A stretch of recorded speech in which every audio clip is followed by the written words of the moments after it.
बंगाल में जो हमारी सरकार है तृणमूल की, वो अभी जाकनी की हालत में है और जाकनी की हालत में रहने की वजह एग्ज़ाम की क्या ज़रूरत है। ये तो हमारे चीफ मिनिस्टर बोल दिए कि बेसी बेसी को नंबर दो। अब एग्ज़ाम हमारे सहकारी सभाधिपति मोनी भाई का इंटरव्यू थोड़ा सा देखा था, उसमें एक जुमला है उनका सुना, हमसे ग्वालपोखर में समझ में आ रहा है कि आपने इवन के कॉलेज नहीं, अपने बाप के नाम से कॉलेज को किया था आपने। जब वहाँ धोखा हो सकता है तो यहाँ हम सर स्कूल जाएं तो क्यों, और आप लोग भी कुछ ध्यान नहीं दे रहे हैं। हम लोग अब फिर एक अलग मुद्दा आपने छेड़ दिया। डेट में उसको ज़ीरो करके बोला जाता है कि तुम पार्टी ज्वाइन कर लो, तुमको पूरा काम मिलेगा, वरना ज़ीरो मिलेगा। अब वो आप स्कूल को कचरादान बना के रखिएगा, तो अगर मैं अफोर्ड कर सकता हूँ प्राइवेट एजुकेशन, अपने बच्चे से कैसे बोलाएगा बेटा आप तुमको हम नहीं पढ़ा पाएंगे, चलो मनोरा स्कूल में जाके एडमिशन देना होगा। आसान बात नहीं है इसको बर्दाश्त करना। इमोशनल टच है वो इकोनॉमिकली भी हम लोग बहुत बैकवर्ड में हैं। हम लोग के पास उतना तो है नहीं, हम लोग करें स्कूल ही एक गवर्नमेंट स्कूल लास्ट का। इसका जिम्मेदार कौन है? नेहरू ना Jyoti Basu? Number of teachers आप अपॉइंट कीजिए, उसके बाद बाकी आप कॉलेज बनाइएगा, क्या कीजिएगा वो होता रहेगा। फिर डिमांड करते हैं। आदाब नाज़रीन, मैं अब्दुल रज़्ज़ाक और आप देख रहे हैं सदाकत न्यूज़ टाइम। नाज़रीन, अभी हम मौजूद हैं ग्वालपोखर 2 ब्लॉक यानी चाकुलिया के मरोड़ा में। यहाँ जनाब मास्टर मोहम्मद अबुल कलाम साहब से मेरी बातचीत होगी। मैं आपको बता दूं कि सर से जो आज बात हो रही है या बात होगी, एक लंबी बात होगी, यानी लंबी बहस होगी। इसलिए इसे हम जो है 2 पार्ट में हम लोग समझने की कोशिश करेंगे, यानी इस पूरी वीडियो को हम 2 पार्ट में देंगे। और आपसे गुजारिश है कि आप पार्ट 1 और पार्ट 2 दोनों को बगौर समझें। फिर यहाँ के हालात हाज़रा बंगाल के ताल्लुक़ से और एजुकेशन और वक्फ दोनों पर बात है, इसलिए लंबी बात होगी। यहाँ 2 पार्ट कर देंगे। फिर मैं एक बार वाज़ा कर देना, 2 पार्ट करेंगे आज की इस वीडियो की। आप दोनों पार्ट को बगौर देखेंगे तब समझ पाएंगे कि सर की राय क्या है, सर राय क्या रखते हैं।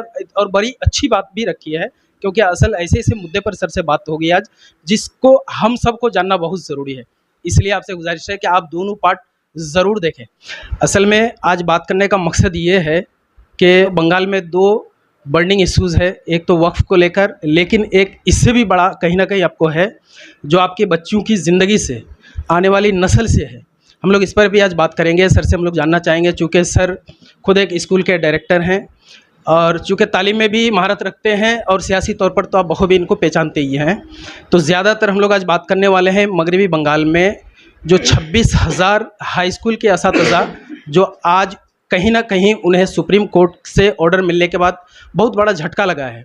इसी पर सर से हम लोग राय जानने की कोशिश करेंगे। सिर्फ ये 26,000 ये टीचर्स की बात नहीं, बल्कि वो जिस स्कूल से निकले हैं उस स्कूल की अब हालत क्या है, जो बच्चे एग्ज़ाम में बैठने वाले हैं उनकी ज़िंदगी के साथ क्या हो रहा है। क्या हम सिर्फ हर जगह जहाँ भी सुनते हैं डेवलपमेंट की बात सुनते हैं, क्या ये सही हकीकी डेवलपमेंट है? अगर हकीकी डेवलपमेंट है तो स्कूल में आज टीचर्स की इतनी कमी है कि बच्चे स्कूल तक जाकर कहीं का सिर्फ जाकर वो घूम के वापस आ जाते हैं। बहरहाल, तो चलिए हम लोग सर से ही बात करने की कोशिश करते हैं। आप हैं जनाब मास्टर अबुल कलाम साहब, जो खुद ये स्कूल चलाते हैं, इसके डायरेक्टर हैं। सर, सबसे पहले आप किस स्कूल के डायरेक्टर हैं? Doctor Zakir Hussain public school Manora. Doctor Zakir Hussain public school Manora के आप डायरेक्टर हैं। तो सर, चूँकि आप तालीम से जुड़े हुए हैं और आप अच्छी तरह से इस पर बोल भी पाएंगे कि आप क्या बंगाल की जो हालात है इससे वाकिफ़ हैं, जो 26,000 टीचर्स के बारे में? सबसे पहले तो आपके स्पेक्टेटर्स को सलाम, नमस्कार। जब बात एजुकेशन की आएगी तो जाहिर सी बात है सियासी बात आएगी। सियासत में आज 2 तरफ से घेरा जा रहा है। एक तरफ ये जो बंगाल में टीचर्स का मामला है, दूसरी तरफ वक्फ बोर्ड का मामला। वक्फ बोर्ड के मामले में हमारे यहाँ जो एक दूसरे से जो खींचातानी हो रही है, जो अल्फाज का इस्तेमाल हो रहा है, जो इलॉजिकल बातें हो रही हैं, वो अफसोसनाक हैं। ठीक, अब आपने मेनली सवाल किया है एजुकेशन का। सच्चाई ये है कि बंगाल में जो हमारी सरकार है तृणमूल की, वो अभी जाकनी की हालत में है और जाकनी की हालत में रहने की वजह से इनके जो नेता लोग हैं, ये लोग सिर्फ मतलब अननेसेसरी हमला कर रहे हैं। उनके जो पैदा किए हुए मसाइल हैं उस पे वो कुछ बोलना नहीं चाहते हैं। अब ये अगर हम हाई स्कूल की बात पहले लें, 26,000 नहीं 32,000 परिवारों का कत्ल हुआ है, जानबूझ के कत्ल हुआ है। 32 मैं क्यों कह रहा हूँ, 26 में से सरकार का मानना है कि 6,000 टेंटेड हैं। इसका मतलब 6,000 के साथ पहले ही नाइंसाफ़ी हो चुकी है, और 19,000 के साथ अभी उनको तो साफ कत्ल कर दिया गया। एक तौर पे उनको उनकी ज़िंदगी को तहस नहस कर दिया गया। बचे 6,000 जिनसे वो पैसे लिए हैं, उनके मुताबिक सरकार, ये सीबीआई का आंकड़ा अलग है, वकीलों का दावा अलग है, हम लोगों का भी कुछ सियासी तौर पे दावा है, इसको छोड़िए। जो वो कबूल कर रहे हैं कि ये 6,000 की चोरी हमने की है, इससे वो इनकार कैसे कर सकते हैं? कौन कबूल कर रहे हैं कि 6,000 की चोरी हुई? सरकार। 6,000 टेंटेड कहने का क्या मतलब? 5-6 हज़ार टेंटेड हैं, उसको वो एक्सेप्ट कर रही है सरकार, तो इसका मतलब कबूल कर लिया तो कि इतना टेंटेड है, इसका मतलब एटलीस्ट उतने से आप उतनी नौकरियां आपने बेची हैं, ठीक, ये आपने कबूल कर लिया। अब रहा सवाल बाकी जो 19,000 हैं, उन 19,000 परिवार बोलेंगे हम, 19,000 कैंडिडेट्स नहीं, 19,000 परिवार का जो कत्ल हुआ, वो कत्ल के ज़िम्मेदार कौन है? आप किसे जिम्मेदार समझते हैं? एसएससी आती है सरकार के अंडर में। क्या इससे पहले कभी इस तरह का बंगाल में इस तरह की कोई खबर आई थी कि एक ही बार में पूरे पैनल को कैंसिल कर दिया गया हो? नहीं, ऐसा कुछ नहीं हुआ है। ऐसा कुछ नहीं हुआ। अच्छा, आप चूँकि इस इलाके चाकुलिया से हैं, चाकुलिया के स्कूल के हालात से आप बिल्कुल वाकिफ़ ही हैं। मनोरा में बच्चों की जो तादाद है, क्या उस हिसाब से टीचर्स हैं, या यहाँ से कितने टीचर्स गए? कानकी से सुने हैं कि 5 टीचर्स जो न्यू अपॉइंटेड थे, यानी 26,000 वो पैनल में से, 2016 के पैनल में से वो 5 निकल गए। एक भी अब उर्दू पढ़ाने के टीचर नहीं है। आप इस पर कुछ बात रखिए सर, इलाकाई तौर पर क्या? देखिए, आप 2 मुद्दा को एक साथ जोड़ दिए। एक मुद्दा है कि 26,000 टीचर्स का जो लिटरली कत्ल हुआ है, उनके परिवार को तहस-नहस कर दिया है, वो एक मुद्दा है। दूसरा मुद्दा है कि एजुकेशन का लेवल कहाँ जा रहा है। अब आप 2 चीज़ को एक साथ जोड़ दिए हैं। स्कूलों का जो हाल है, वो ये है कि बच्चे स्कूल जाना नहीं चाहते हैं। कहा क्या जा रहा है कि कोचिंग सेंटर्स चल रहे हैं इसलिए, ऐसा नहीं है। स्कूल में अगर टीचर पढ़ा रहे हों, तो बच्चा उसमें एंगेज रहता है, वो टाइम पास हो जाता है उसका। स्कूल जाने के बाद बच्चा क्लास में बैठा हुआ है, टीचर है ही नहीं, 6 क्लास है मान लीजिए और 4 टीचर हैं, तो ऑटोमेटिकली 2 क्लास गैप है। अगर वो चारों टीचर ईमानदारी से क्लास ले तो 2 क्लास खाली है, तो वो बच्चे क्या एक पीरियड तक यूं ही बैठे रह पाएंगे वहाँ? आप यहाँ बैठे रह पाइएगा बिला वजह 1 घंटा? तो टीचर्स की कमी के बारे में बात करने की ज़रूरत नहीं है, वो हर कोई जानता है, गार्जियन भी जानते हैं, आपके स्टूडेंट्स भी जानते हैं, और वो जिन लोगों ने ये किया है वो लोग तो बड़ी अच्छी तरह से जानते हैं। ये जो बात हो रही है कि सिर्फ 26,000, आप जो बोले कि फैमिली, ये फैमिली तो खैर उनकी एक अलग स्टेटस जो वो चल रही थी, अब उसको छोड़िए।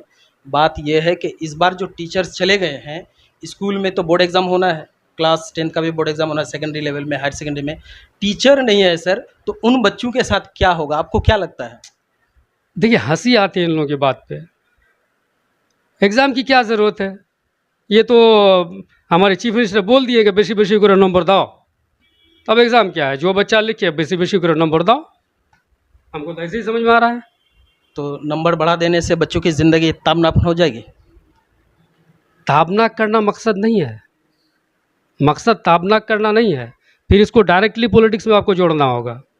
डायरेक्टली पॉलिटिक्स में आप जोड़ने जाइएगा तो आपको सीधे सीधे नज़र आएगा कि बीजेपी उधर बोल रही है वही देखो मुसलमान आ रहा है, वही देखो पाकिस्तान आ रहा है, और टीएमसी बोल रही है वही देखो बीजेपी आ रही है।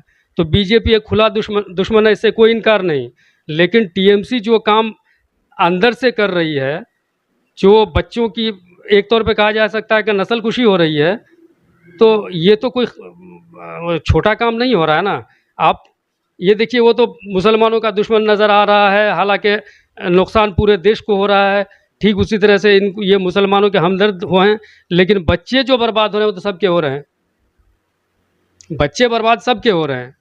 अब आपका ध्यान सिर्फ स्कीम्स पे है, और इत्तेफाक की बात यह है कि हम लोग जो वोटर लोग हैं, हम उस चीज़ को एक्सेप्ट भी कर लेते हैं ये लोग बात बोलते हैं कि उन्नयन बहुत हुआ, उन्नयन हो रहा है, चारों दिखे उन्नयन।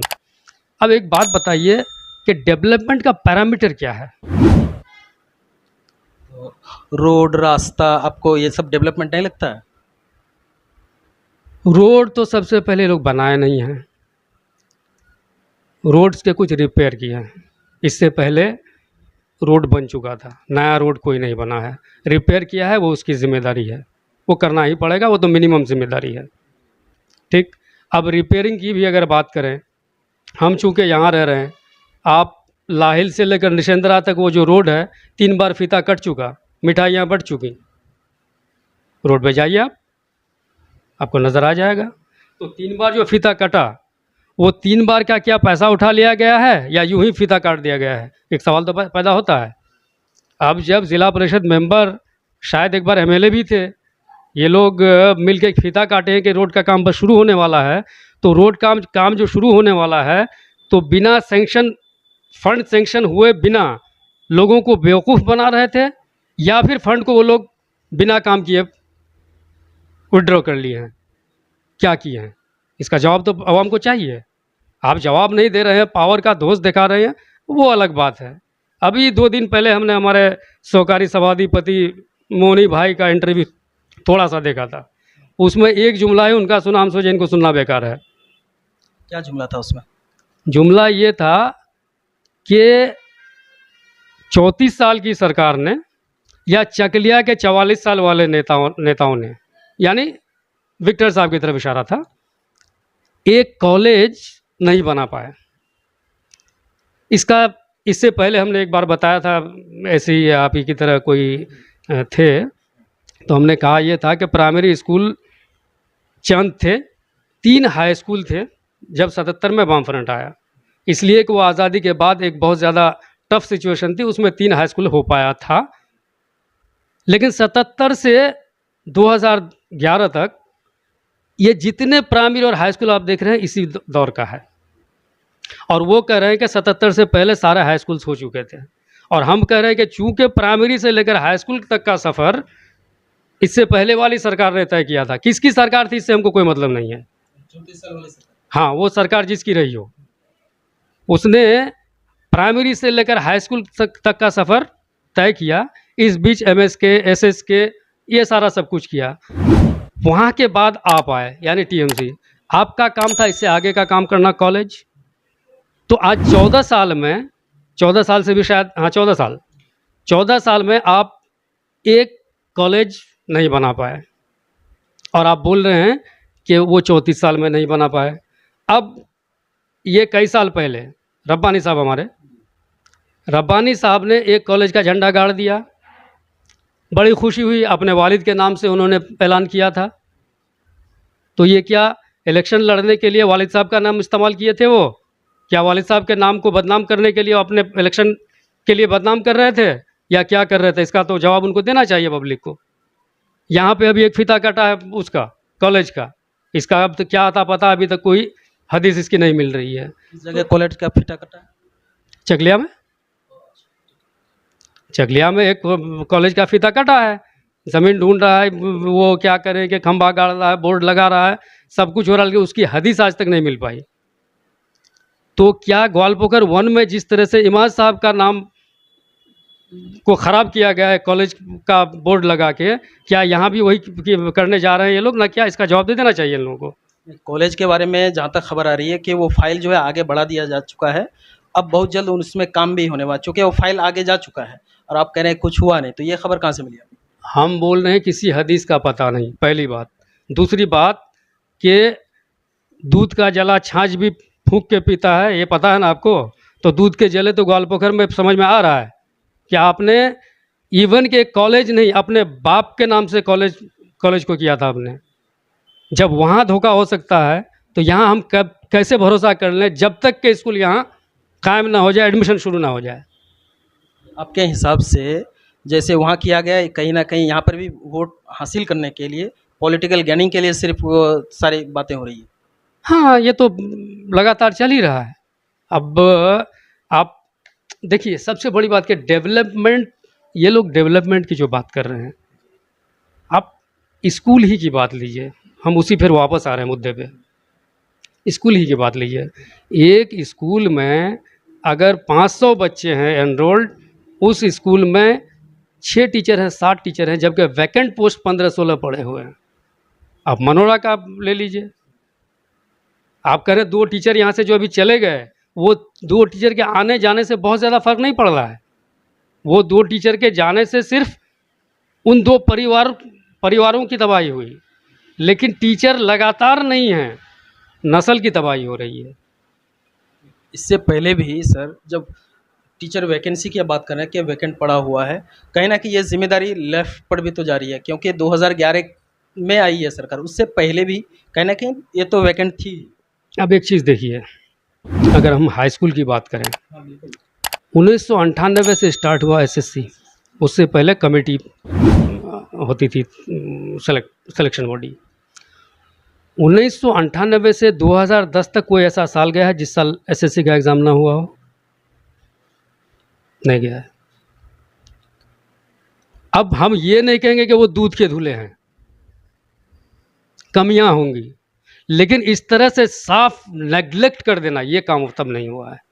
पूरे पैनल को कैंसिल कभी नहीं किया नहीं, गया। हम कैंसिलेशन की बात नहीं कर रहे हैं, अभी कैंसिलेशन की बात अभी नहीं कर रहे हैं। हम बात कर रहे हैं कि 2011 से 2025 तक सिर्फ एक बार एसएससी का एग्ज़ाम हुआ, और वो भी एग्ज़ाम बेच दिया गया या नौकरियां चोरी कर ली गई। अब यहाँ एक बात क्या आती है, इधर उधर से जो इल्ज़ाम आता है टीएमसी की तरफ से कि इन बच्चों की ज़िंदगी ख़राब किसने किया? बीजेपी ने और सीपीएम ने। बीजेपी सीपीएम का इसमें क्या रोल है सर, कुछ लगता है उन्हीं लोगों ने केस करवाया। तो हम, अब वो लोग कह रहे हैं कि वो चोर थे, मान लिया 1 मिनट के लिए। एक आदमी कभी चोर था जिस पे आपको शक है कि चोर था, आप पकड़ के दिखाए नहीं है, और वो आपको पकड़ा कि आप चोर हैं। एक मशकूक चोर ने एक चोर को साबित कर दिया कि तुम चोर हो, तो अब हम किसको चोर समझें? उसको पहले समझे ना, इसको पहले समझे। सर, गेहूं के साथ घुन भी पिसता है, हम लोग जानते हैं।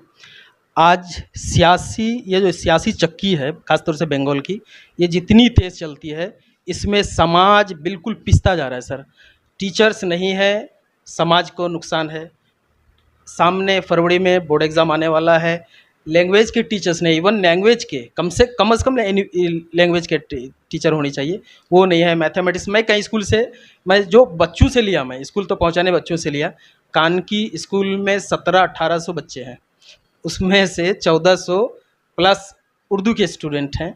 अब वहाँ पर बच्चों की जो हालत है सर, महज इसमें टोटल 12 टीचर हैं। अब बताइए ऐसे में वो बच्चे क्या करेंगे? बच्चों से मेरी बात हुई, मतलब वो ऐसे ही, तो वो बता रहे थे कि सर स्कूल जाएं तो क्यों, और आप लोग भी कुछ ध्यान नहीं दे रहे हैं। हम लोग, अब फिर एक अलग मुद्दा आपने छेड़ दिया। अलग मुद्दा ये है कि ये काम ऑपोजिशन का है। इस इलाके में ऑपोजिशन बन के हम लोग मतलब अपने बल पे हैं, अपने बल पे। क्यों हम ये बात कर रहे हैं?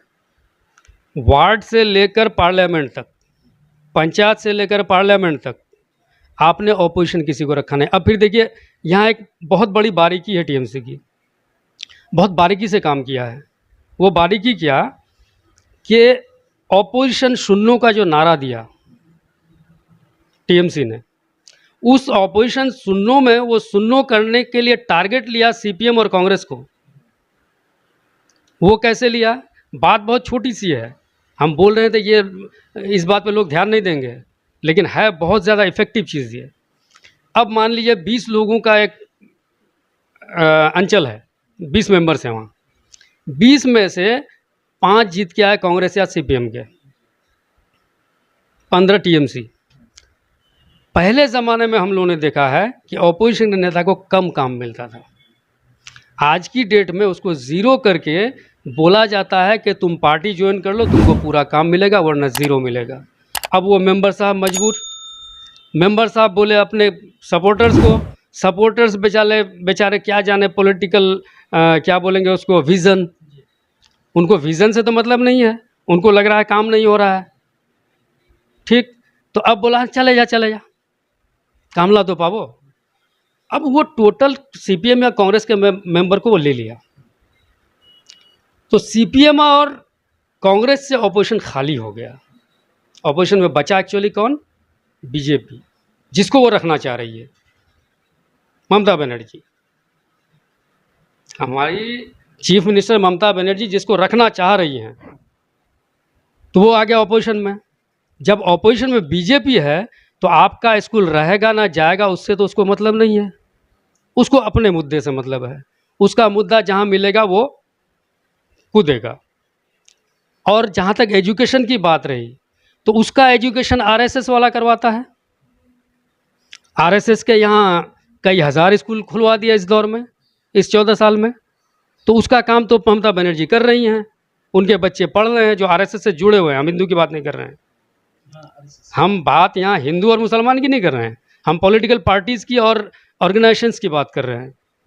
तो आरएसएस से जो जुड़े हुए हैं उनके लिए तो एजुकेशन एकदम इत्मीनान से अपनी रफ्तार से चल रहा है। लेकिन उसके बाद जो लोग हैं जो उनसे जुड़े हुए नहीं हैं, उन लोगों की नस्ल आज बर्बाद हो रही है। अगर पैसा है तो एजुकेशन ख़रीद के ले रही है वो नस्ल, और अगर पैसा नहीं है तो वो रूपोश्वरी कन्याश्री का भात खा के एक मोबाइल लेके घूम रहे हैं। ये चल यदि देखा जाए तो जिनके पास पैसा है, जो पॉलिटिकली डेवलप्ड पर्सन है, जैसे जितने पॉलिटिशियन हैं, मुझे तो नहीं लगता है सर कोई भी पॉलिटिशियन जो आज ओहदे पर हो या फिर कोई जो ऑफिसर या टीचर्स जो गवर्नमेंट जॉब में हो, वो अपने बच्चों को शायद गवर्नमेंट स्कूल में नहीं पढ़ाते हैं। गवर्नमेंट स्कूल में पढ़ने वाले बच्चे सारे गरीब के बच्चे, वोट सारे गरीब के, यानी सारा हम वोट करें, गवर्नमेंट बनाएं, आप पैसे लेके अपने बच्चों को कहीं और पढ़ाएं, हमको टीचर तक नहीं दे रहे हैं। आपकी राय क्या है इसमें? अब मान लीजिए मैं भी एक बाप हूँ, मेरे बच्चे हैं, मैं ये जताने के लिए कि सरकारी स्कूल को हम सपोर्ट करते हैं, अपने बच्चों की कुर्बानी नहीं दे सकता, क्योंकि मैं अफोर्ड कर सकता हूँ। आप स्कूल को कचरादान बना के रखिएगा, तो अगर मैं अफोर्ड कर सकता हूँ प्राइवेट एजुकेशन, तो अपने बच्चों की ज़िंदगी को तबाह करने के लिए आपके स्कूल में मैं नहीं दूंगा। अब दूसरी तरफ लीजिए, मैं जैसा कि अभी आपने कहा कि मैं एक स्कूल का डायरेक्टर हूँ, इस स्कूल के मैं ख़िलाफ़ हूँ, चला रहा हूँ, मजबूर किसने किया? मैं ख़िलाफ़ हूँ उसके। तो फिर आप चला क्यों रहे हैं? नस्ल बर्बाद हो रही है, जिनकी जिम्मेदारी है वो नस्ल को कुचल रही है। तो उसमें से 2 बच्चे तो हम संभाल लेंगे, 4 बच्चों की लाइफ तो हम बचा लेंगे। जो बच्चे किशोरी में जाके 2000 खर्च नहीं कर सकते, यहाँ 300 में बच्चे को पढ़ा लेते हैं, तो ऐसे हम 50 बच्चे की मिसाल देंगे। लेकिन सर आप तो सिर्फ जो है इसकी बेसिक लेवल यानी हम प्राइमरी लेवल तक अब कर रहे हैं, मेन जो लाइफ है उनकी जो बन रही वहाँ क्या होगा? मैंने क्या कहा कि प्राइवेटली एक पर्सन के बस में जितना होगा वो करेगा। मेरे बस में मेरी जो औकात है, मैं तो फेंकता नहीं हूँ ना कि मैं तो ये कर दूंगा वो कर दूंगा। मेरी जो औकात है उस औकात में मेरे बस में जितना है वो मैं कर रहा हूँ। उस तरह से कई लोग और कर रहे हैं। ये एक प्राइवेट वर्क है, लेकिन गवर्नमेंट की जो रेस्पॉन्सिबिलिटी है उस रेस्पॉन्सिबिलिटी को लाके एक जगह पे वो लोग सिमट के हमको बेवकूफ़ बना देती है सरकार, कि रूपोश्वरी देते हैं, कन्याश्री देते हैं और पता नहीं क्या। अब यहाँ पे एक बात आपको हम बताएं, आपके घर में आपकी बीवी को 1000 रुपया मिल रहा है या 2000 रुपया मिल रहा है, आपके 2 बच्चे हैं, तो 2000 तो मेरे स्कूल में दे के आप चले जाते, तो आपके पास बचा क्या? सरकारी स्कूल में अगर पढ़ाई होती तो 2000 हमको नहीं देते आप तो, या उसमें से 1000 हमको नहीं देते, या फिर हमसे बेटर स्कूल में आप पढ़ा रहे तो वो दोनों 1000 दे दे रहे हैं। तो उस पैसे को तो आप वहाँ ले जाके दे दिए, तो आपके पास बचा क्या? 0 बटा सन्नाटा तो हुआ। तो हिसाब को समझना पड़ेगा। और ख़ास तौर से अभी हम उन जिम्मेदारान से बोलेंगे जो लोग कुर्सी पे बैठे हुए हैं, कि उन लोगों को ठीक है विज़न है आपका, कैसे करके चेयर में बैठे रहेंगे, समाज के लिए थोड़ा सा विज़न बनाइए। और आप जब बात कर रहे हैं ख़ास तौर से एजुकेशन पे, आप थोड़ा सा स्टडी करके बात कीजिए। एक सहकारी सभाधिपति जो इस ज़िला के 2nd पोजीशन में हैं, वो आदमी कहे कि 77 तक ये सारे स्कूल बन चुके थे, तो अब इसको मैं मतलब ये कहूँ कि उनको जानकारी नहीं है, या ये कहूँ कि झूठ बोल रहे हैं? कोई एक तो है दोनों में से, और दोनों ही नहीं होना चाहिए। सर वो अभी जो जितने 26,000 जो टीचर्स अपॉइंटेड थे, वो लोग तो खुद को अभी तक अपॉइंटेड मानते हैं, लेकिन वहाँ सर धरना जो बैठा हुआ है, आप शायद सुने होंगे, उन लोग की जो मांग है वो ये चाहते हैं कि ये काबिल और नाकाबिल, यानी जो अहल हैं और ना अहल हैं, उनकी दो अलग अलग फहरिस्त बनाई जाए और जो अहल टीचर्स हैं उनको फिर से बहाल किया जाए। देखिए, इसका आईनी पहलू हमको ठीक से नहीं मालूम, लेकिन फाइनल जजमेंट हो गया है। फाइनल जजमेंट से पहले नहीं, एक नहीं कई बार कोर्ट ने ये मांगा है, ठीक, कि आप टेंटेड और अनटेंटेड, हालांकि आईनी तरीका ये है कि एक पैनल में अगर एक भी डायरेक्टली प्रूव्ड टेंटेड हो जाए तो वो पैनल कैंसिल कोर्ट कर सकता है, ठीक, एक भी अगर निकल जाए। लेकिन बच्चों की या लड़कों की ज़िंदगी को बचाने के लिए कोर्ट ने शायद अपना होगा कुछ आईनी दावपेच, तो जो बच्चे जेन्युइन हैं उनकी लाइफ को बचाने के लिए कोर्ट ने बहुत कोशिश की है। कोर्ट ने बार बार मांगा है कि टेंटेड अनटेंटेड आप लिस्ट प्रोड्यूस कीजिए, हम लोग उस हिसाब से सोचेंगे। सरकार अब ये सोच रही होगी कि अगर अनटेंटेड पा जाएं तो उनके ज़रिए हमारे नेता लोग जो बेचे हैं नौकरी वो फंसेंगे। उनको बचाने के लिए ये जो अनटेंटेड टीचर्स हैं, जो सेल्फ क्वालिफाइड हैं, उन लोगों का कत्ल कर दिया गया। वो जमा नहीं किया लिस्ट, नतीजतन कोर्ट ने पूरे पैनल को बातिल कर दिया। आपके हिसाब से क्या लगता नहीं, आपका सवाल अभी कंप्लीट नहीं हुआ है। अब रहा सवाल कि टेंटेड और अनटेंटेड की लिस्ट अभी अगर ये तैयार कर भी ले तो वो लिस्ट कोर्ट एक्सेप्ट करेगी या नहीं, इसके लिए मुझे नॉलेज नहीं है। तो टेंटेड और ये जो है अनटेंटेड, ये दोनों की लिस्ट आपके हिसाब से बननी चाहिए कि नहीं बननी चाहिए? देखिए, ह्यूमैनिटेरियन ग्राउंड पे बननी चाहिए। जो लोग सही मानों में क्वालिफाई किए हैं उनकी सवाल सिर्फ उसकी अपनी ज़िंदगी का नहीं है, मैक्सिमम उसमें से मैरिड है। अब आप तसव्वुर कीजिए, मेरी नौकरी लगी है, नौकरी लगने के बाद हम अपने बच्चों को, हो सकता है हम पहले से शादीशुदा हूँ या बाद में किया हूँ, तो हम अपने बच्चों को उसी हिसाब से कहीं एजुकेशन के लिए दिए हैं, किसी अच्छे स्कूल में जो उसको हम अफोर्ड कर सकते हैं, या हॉस्टल में दिए हैं। अब इस वक्त आके हम अपने बच्चे को कह रहे हैं कि बेटा यहाँ नहीं पढ़ सकते, चलो मनोरा स्कूल में पढ़ना होगा, तो उस आदमी पे क्या गुजर रहा होगा और उस बच्चे की आंखों से आंसू बिला वजह बिना सोचे समझे निकल जाएगा। इस चीज़ को कैसे बर्दाश्त किया जा सकता है? सिर्फ वो बात बिल्कुल आपके ठीक है। नहीं, इमोशनल आपको सोचना होगा इस चीज़ को कि वो आदमी अपने बच्चे से कैसे बोलेगा बेटा अब तुमको हम नहीं पढ़ा पाएंगे, चलो मनोरा स्कूल में जाके एडमिशन देना होगा। आसान बात नहीं है इसको बर्दाश्त करना, इमोशनल टचेस में भाई। सिर्फ वो बात नहीं, एक जो कैंडिडेट जो बिल्कुल सही जेन्युइन कैंडिडेट है, बड़ी मेहनत करके आगे पहुंचे हैं, उन्हीं की बात कर रहे हैं सर, वो पूरी ज़िंदगी अगर टेंटेटिव लिस्ट ना बने तो पूरी ज़िंदगी तो उनके इल्ज़ाम में ही लगा रहेगा कि ये भी उसमें शामिल था। ये लीगल इलीगलिटी की बात हो रही है, हम जो बात कर रहे थे वो इमोशन से जुड़ी हुई बात है, उसको लीगलिटी से कोई मतलब नहीं है, ठीक है। वो चूंकि हम फील कर रहे हैं उसी चीज़ को हम बता रहे हैं। आज बच्चे सिर्फ अपनी पूरी ज़िंदगी को इल्ज़ाम से वो बरी होने के लिए कर रहे हैं कि नहीं हम तो जेन्युइन, माने जो जेन्युइन है वो कह रहे हैं कि भाई हमारी जेन्युइनिटी को कम से कम एक लिस्ट बना के बताया जाए कि हम चोर नहीं थे। डिमांड सही है, इनकी डिमांड सही है, लेकिन सरकार ने पहले ही रास्ता काट दिया है।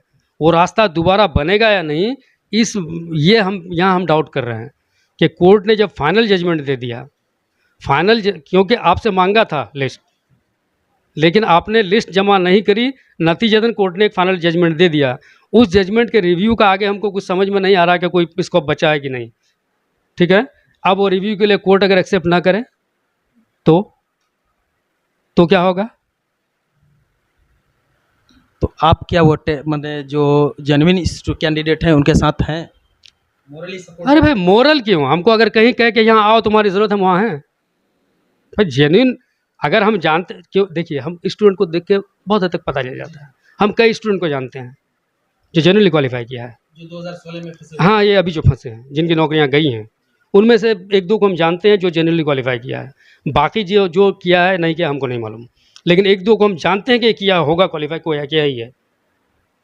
अगर वो हमको बोले कि तुम्हारी ज़रूरत है वहाँ पे आना होगा, तो हम कोशिश करेंगे भरपूर, हम उनके साथ हैं।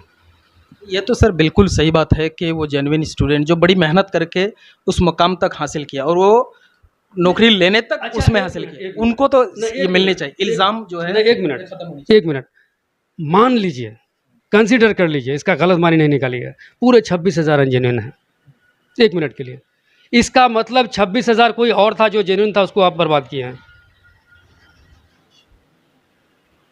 जैसे आप एक्सेप्ट कर रहे हैं कि 6,000 अनजेन्युइन हैं, इसका मतलब 6,000 जेन्युइन के साथ आप पहले ही नाइंसाफ़ी कर चुके हैं। अब तो ये बाद में हो रहा है। जैसा कि आप के जो बच्चे नौकरी खोए हैं, उनके लिए आपके पास कोई विज़न नहीं है। जैसा कि इससे पहले की सरकारों में हमने देखा है कि सरकार सीपीएम की है, सीपीएम का जो टीचर्स विंग था एबीटीए, वो आंदोलन करता था। 5 मांग में से 1 मांग उनकी मानी भी जाती थी। तो आज इनका शिक्षा सेल क्यों नहीं आंदोलन कर रहा है कि हमें हमारे टीचर्स भाइयों के लिए इंसाफ चाहिए? भाई अपनी सरकार से हम क्यों नहीं मांग कर सकते हैं? वो उस पार्टी में है तो क्या हो गया? इसलिए हम कह रहे हैं, वो लड़ाई करके अगर कहते हैं कि हमको कुर्सी में रहना है, हम बोलते कि सही कर रहा है, वो अपना कर रहा है, हम अपना कर रहे हैं। ये काम तो नहीं कर रहे हैं। सर एक क्यों नहीं शिक्षा सेल जो इनका क्यों नहीं आगे आ रहा है कि अब इस पे हमें इंसाफ चाहिए? अफसोस की बात है सर, पीस लेकिन गरीब मजदूर तबका ही जा रहा है। आप लोग अल्हम्दुलिल्लाह अच्छे हैं और बच्चों को कहीं पढ़ाते हैं। ये हालात जो है मुझे अब ये आ रही है कि ऐसे बच्चों के साथ क्या होगा। मुझ जैसे सर, हम लोग चूँकि ऐसी फैमिली से ताल्लुक़ रखते हैं और बहुत पढ़े हुए हैं सर। हम लोग जिस इलाके में है वो इकोनॉमिकली भी हम लोग बहुत बैकवर्ड में हैं। हम लोग के पास उतना तो है नहीं हम लोग करें। स्कूल ही एक गवर्नमेंट स्कूल लास्ट लास्ट कहिए या फर्स्ट कहिए वही हम था। अब वहाँ पर टीचर नहीं है। आप लोग जो भी हैं, जो आप जो अपोजिशन में है या चूँकि कह रहे हैं कि आवाज़ उठाने की, कम से कम इस पर कुछ तो कीजिए। जो इलाकाई तौर पर स्कूल्स हैं, 10 में पढ़ने वाले, इस बार बैठने वाले बच्चे हैं, 12 में बैठने वाले बच्चे हैं, उनके लिए कुछ तो इंतज़ाम कीजिए आप लोग। देखिए, स्कूल हो, कॉलेज हो, पॉलिटिकल पार्टी हो, गवर्नमेंट हो, ये जो कोई भी एक सिस्टम है ना, उस सिस्टम का हेड कौन है? गाड़ी का इंजन, उसका माथा अगर ख़राब हो तो वो गाड़ी कहाँ जाएगी कहना मुश्किल है। तो गाड़ी का इंजन जो है ना, इन्हीं का माथा ठीक नहीं है। आपको लगता है कि माथा ठीक नहीं तो गवर्नमेंट कैसे चला रही है? गवर्नमेंट चला, हम क्या बोले, सरकार बनाना, सरकार चलाने का विज़न है। एक है socio political vision. Socio political vision में अगर इनका ध्यान होता, सबसे पहले एजुकेशन को ठीक करते। भले ही हेल्थ दो दिन पीछे, सेकंड में हम लेंगे, मतलब मेरा अपना नज़रिया है कि हेल्थ डिपार्टमेंट को हम सेकंड में लेंगे, लेकिन पहला हम लेंगे एजुकेशन को। स्कूल में टीचर नहीं है नया। अब देखिए, फिर बोलेंगे तो बात बढ़ती जाएगी। मॉडल स्कूल क्या है? मॉडल स्कूल, मुझे तो पता नहीं, आप ही बोल दीजिए। जिस टीचर को आपने कहा कि ये टीचर अब उम्र के एतबार से काम करने लायक नहीं रहे, वही सब टीचर को दिया ना। और आप क्रेडिट क्या ले रहे हैं कि हमने मॉडल स्कूल खोला? तो ये क्रेडिट लेने वाली बात हुई ना बिला वजह। तो माथा ठीक नहीं मेरे लिए, उनके लिए माथा ठीक है, क्योंकि उनको जो करना है वो ठीक कर रही हैं। आपको बेवकूफ़ बना दिया। मॉडल स्कूल हो रहा है चकलिया में, वो धनतोला में, क्या कहते हैं उसको, शकुंतला में मॉडल स्कूल हो रहा है। टीचर कौन है? जिसको आप ऑलरेडी बोल चुके हैं कि आप अब काम करने के लायक नहीं रहे, आप आराम कीजिए, ठीक। उसको आप टीचर दिए हैं। मॉडल इंग्लिश मीडियम स्कूल, उस स्कूल में जिस टीचर को आप दिए हैं वो इंग्लिश मीडियम के लिए कितना फिट है, ये भी एक सवाल है। हालांकि इसमें बहुत सारे मेरे बहुत करीबी लोग हैं जिनको हो सकता है कि मेरी बात से लगे कि, लेकिन जेन्युइन बात तो बोलनी होगी। एक टीचर 40 से 45 हज़ार रुपये आप उसको दे रहे हैं, वो पेंशन, और 10, 20 या 30 हज़ार जो भी वहाँ दे रहे हैं वो एक्स्ट्रा दे रहे हैं। वहीं पे अगर 30 हज़ार यूथ को लेते, कितने बच्चों का खपत होता? एक मॉडल स्कूल में 10 टीचर तो आप देते ना, कम से कम उतना खपत होता, स्कूल की पढ़ाई होती, जनरेशन हमारा आगे बढ़ता। तो हम जो बात कर रहे हैं उसके पीछे रीज़न है मेरे पास। स्कूल में आपके टीचर नहीं, आप नया स्कूल मॉडल स्कूल के नाम पे दे रहे हैं। कई स्कूल सर सुने होंगे कि बंगाल में बहुत सारे स्कूल जो को टीचर की कमी की वजह से शायद बंद कर दिया गया है, स्टूडेंट भी नहीं आ रहे थे। उसमें से कानकी में गर्ल्स स्कूल था, आप सुने होंगे कि उसको भी बंद किया स्कूल गया है। हाँ, अब आपको शिवरामपुर वो बरिकाटोला जूनियर हाई स्कूल वो बंद हुआ है नहीं पता नहीं, लेकिन बंद हो ही जाएगा अगर नहीं भी हुआ है तो। एक या दो एक टीचर और एक क्लर्क बचे हैं वहाँ। ये आपका कबूतर खोबी जूनियर हाई स्कूल, एक टीचर एक क्लर्क बचे हैं शायद वहाँ। तो इसका जिम्मेदार कौन है? नेहरू ना ज्योति बसु? किसको जिम्मेदारी? जो है वो जिम्मेदारी लें। ठीक बात है। तो एज अ ओपोजिशन तो खैर आप हैं ही, एज अ टीचर आप क्या मांग करते हैं? एज ए टीचर हम क्या मांग करते हैं? आप बाकी जो कुछ कर रहे हैं करते रहिए, स्कूल में adequate number of teachers appoint कीजिए, उसके बाद सियासी लड़ाई हम सियासी मैदान से जो होगा हमसे जो औकात है उस औकात पे लड़ेंगे, वो अलग चीज़ है। लेकिन एजुकेशन के मामले में मेरी यही डिमांड है कि जितने स्कूल्स हैं उनमें पहले आप teacher adequate number of teachers आप अपॉइंट कीजिए, उसके बाद बाकी आप कॉलेज बनाइएगा, क्या कीजिएगा वो होता रहेगा, फिर डिमांड करते रहेंगे हम लोग। ठीक है सर, बहुत बहुत शुक्रिया वक्त देने के लिए। शुक्रिया। तो नाज़रीन, अभी आप बखूबी देखिए और हमने तकरीबन उन तमाम मुद्दों पर बात करने की कोशिश की सर से। मोहताज तारुफ ने सब कोई जानते हैं सर, तालीमी मैदान सर बता रहे कि एमएससी हैं। दूसरी बात है कि वो सियासत में भी माहिर है और बहुत दिन से पॉलिटिक्स करते हैं। इलाकाई तौर पर जो एक जायज़ा लेकर हमने बात की, आज सर के पास आए, सर ने दोनों तरह की यानी एजुकेशन किस तरह से होनी चाहिए और वो 26,000 जो बच्चे आज यानी कैंडिडेट जो 2016 के पैनल में थे उनकी जो लड़ाइयाँ वो लड़ रहे हैं और अपनी हक की मांग करते हैं, सर ने भी अच्छी से उनकी भी बात रखी। दूसरी बात यह है कि उनके साथ जो परिवार थे जो परेशान है उनके साथ भी सर का कहीं ना कहीं वो एक मोरल अखलाकी तौर पर उनके साथ में हैं खड़े। तीसरी बात कि जो भी इलाके में स्टूडेंट है, गवर्नमेंट स्कूल्स हैं, टीचर्स हैं, उनको भी इस बार थोड़ी सी ध्यान देने की ज़रूरत है कि बच्चों पर ज़्यादा से ज़्यादा तवज्जो दें